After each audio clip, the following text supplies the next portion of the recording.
So go ahead and cover your ears, because this psalm is full-throated, wide open, unabashed, and unashamed thanksgiving to God. The psalmist does not hold back from opening their heart and mouth wide open to sing God's praise. Praise before the gods, praise before the kings of the earth, praise before their wrathful enemies, and before anyone who might just be within listening distance. God has heard the call of our psalm writer and has answered. God has landed on the scene to strengthen the very essence of the psalmist's being. God's greatness has not meant distance. God's hand has protected and guided the psalmist in the midst of trouble. And though the psalmist does not give us any detail about who or when or where or what or exactly why, no details, all the things we want to know, we do get a sense that this is a major key, raucous, full volume song. So much so that if you're like me, it might create some dissonance. If you've ever emerged from the darkness of a movie theater into a parking lot bathed in sunlight, moving from darkness to light with no sunglasses, you might understand this psalm. If you've ever had a young child shaking you awake, ready to run at 500 miles per hour before the sun has come up, or a dog excitedly wagging their tail while you are still 97% asleep, you might understand this psalm. This psalm seems like sunshine and cotton candy. It is unbridled excitement. But that's not the world we usually encounter. We live in a day and age where we are taught to see only the worst and then voice our complaint. I think about my own first formation in seeing the world at its worst. My first formation in this was the Muppet Show. I know that sounds odd, but it's true. If you remember the duo of Statler and Waldorf, and for those of you who don't remember, go ahead and Google them. You'll remember the two puppets who were old men. They sat up way high in the balcony of the theater watching all the acts during the Muppet Show. And every now and then the camera would cut to them after an act, and they would interject by heckling the performers, whoever they were, hurling down their critiques from on high and raining down their criticisms. It was funny, of course, not at all serious, but this was a powerful formation for how to be in the world. Statler and Waldorf taught some of us at an early age how to criticize, how to be cynical, and how to look for the worst in the world. That's not the only formation, of course. For any of us who still watch the evening news, we know that the news is about 28 minutes of doom and gloom from around the neighborhood, the country, and the globe. And then after those heartbreaking 28 minutes and the last commercial, we get a minute and a half of something heartwarming so that we don't give up entirely on humanity. And let's not get started on our social media culture and how it's cultivated our worst impulses to find and amplify the worst of our humanity, to criticize, to tear down. So it's no surprise that when we encounter Psalm 138's unbridled song of thanksgiving to God, that it can feel a little too syrupy sweet. A major key song in a minor key world. Because we've been shaped to dwell on the bad news rather than seek out the good. It's a whole lot easier for us to focus on the worst and complain than it is to seek out the good and give thanks. In 2018, Diana Butler Bass released a book entitled Grateful: The Transformative Power of Giving Thanks. Bass discovered the power of gratitude in her life many years ago when she had a conversation with a friend not long after she'd been fired from her first college teaching position. In the middle of their conversation, the friend responded that he had learned gratitude in the midst of a hard situation. Bass asked him, "You can learn gratitude? Isn't it just a feeling? How do you do that?" The friend responded to her, "Tell me one thing you're thankful for. Just one." And after struggling to name something, anything, and as her mind cluttered with fears and struggles, she finally, eventually blurted out, "My friend Julie." The friend looked at her and said, "And that's the beginning. Think of one thing each day. Do that. Just one. Write it down in a journal," he said. So Bass set to it. She began to fill her journal, and at first it began with complaints. But she was faithful in finding one single solitary thing every day for which she was grateful. Slowly, she says, her journaling began to transform. In addition to the complaints and struggles, she found that she was able to name more and more ways to give thanks as the days went by. More and more things for which she was grateful.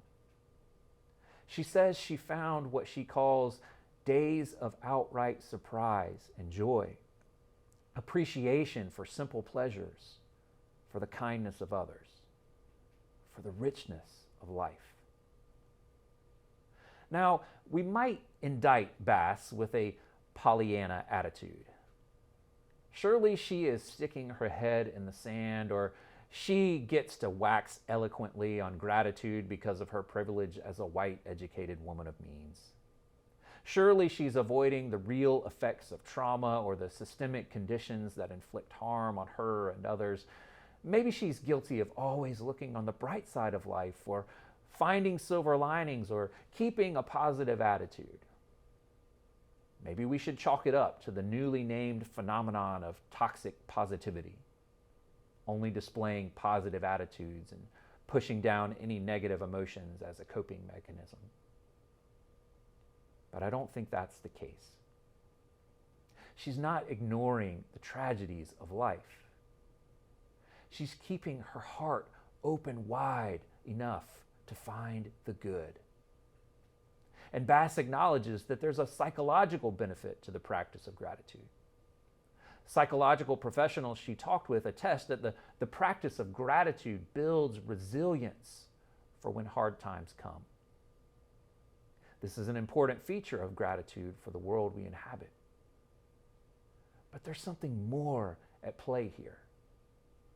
She says that when she started to look at her past and present and paying attention to what she could be grateful for, she began making sense of her life and the world differently.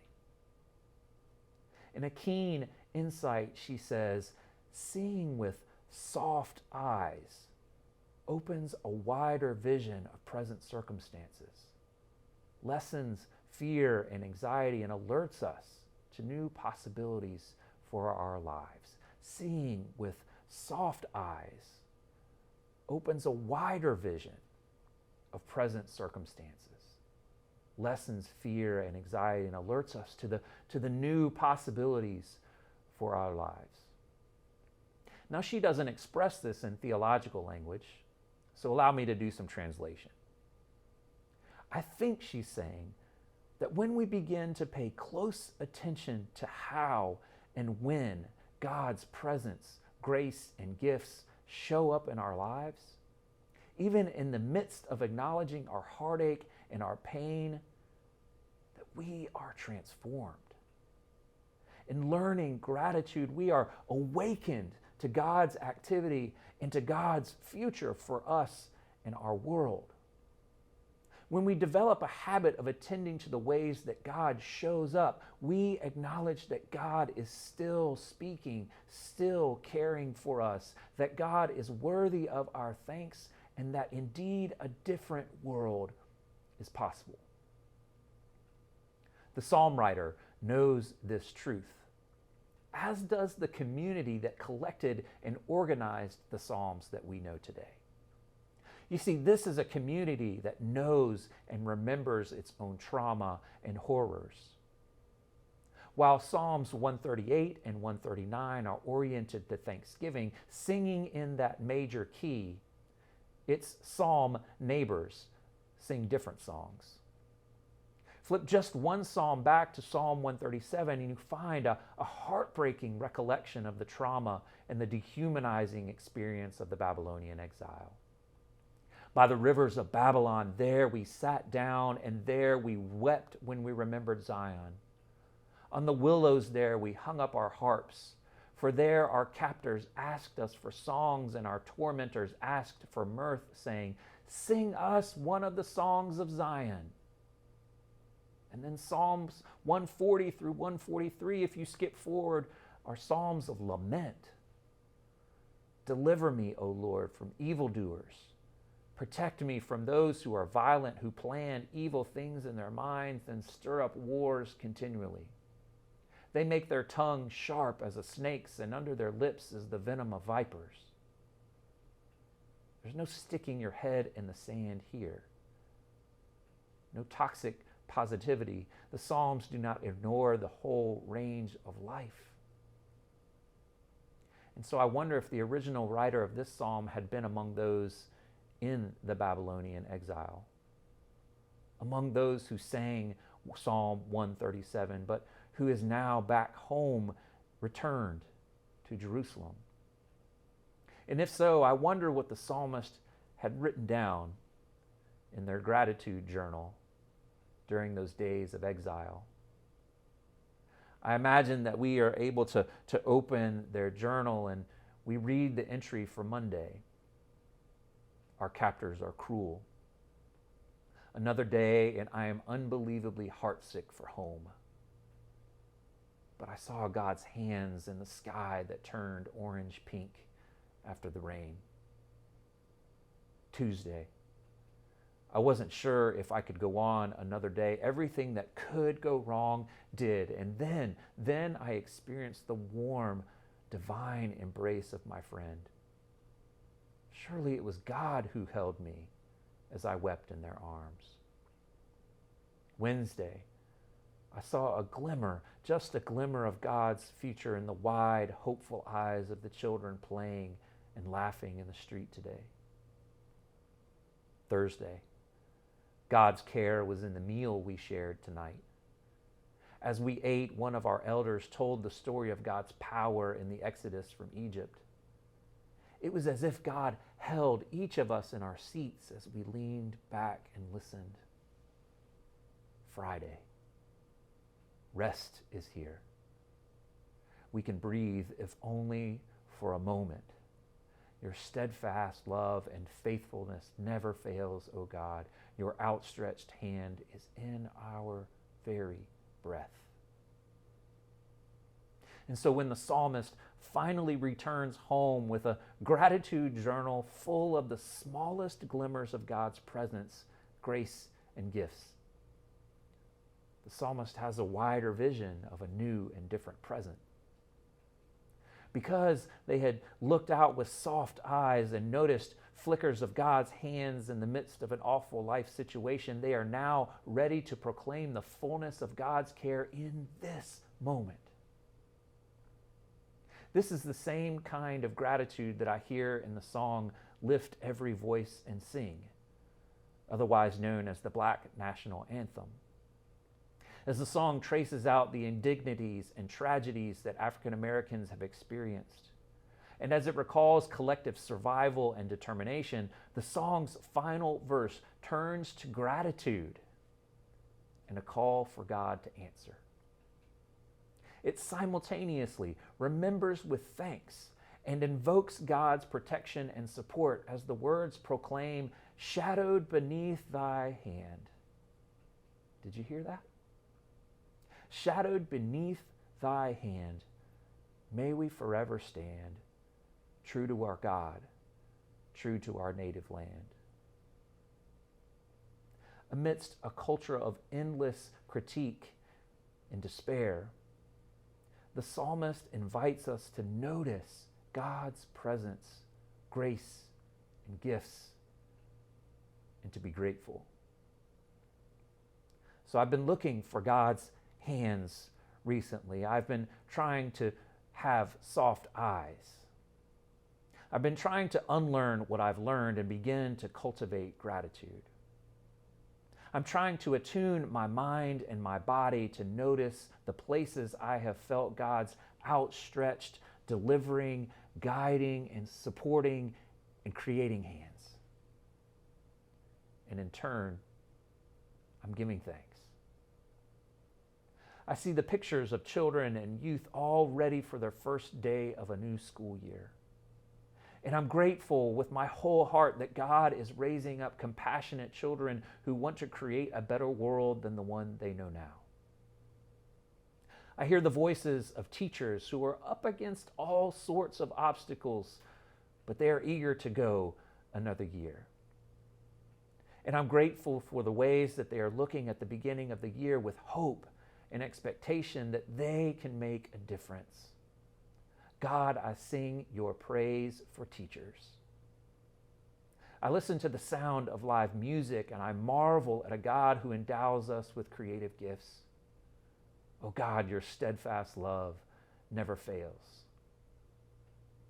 I bear witness to a community that's rallying around a 41-year-old friend who has had a very sudden stage 4 cancer diagnosis. God, when one of us calls out in times of need, you form communities of care to show up and to hold us. I recall the crowds protesting another senseless murder, giving thanks for those who heed the Spirit's prompting, those who are emboldened to move us from complacency, to call us to accountability and usher us into deeper paths of love and justice. God, the kings of the earth, hear the words of your mouth. I talk with a group of pastors who tell me that they know the odds are against them. They know that the odds are against their small churches that everyone says should be dying. But that you, oh God, are showing up to do new things as they take risks together. Oh God, you regard the lowly. And whether I failed yet again as a spouse, a parent, a child, a sibling, a friend, a teacher, or a coworker, I sense God's hand in the forgiveness extended out toward me. God, you preserve me when I am my own worst enemy. So I wonder where you sense God's hands stretching toward you. When you begin to look around with soft eyes at our world, I wonder what you notice. And I wonder what you will write in your gratitude journal. Even when it's so hard, and maybe even when you are ready to give up. Even when you've learned grumbling more than gratitude, despite all that's going on around us, I wonder where God is showing up when you call. And what praise and thanksgiving you can lift up. If it's just one thing, even the smallest thing, I wonder what stories and songs you have to sing about God's deliverance. And I wonder how you will sing now, today, about God's steadfast and unfailing love.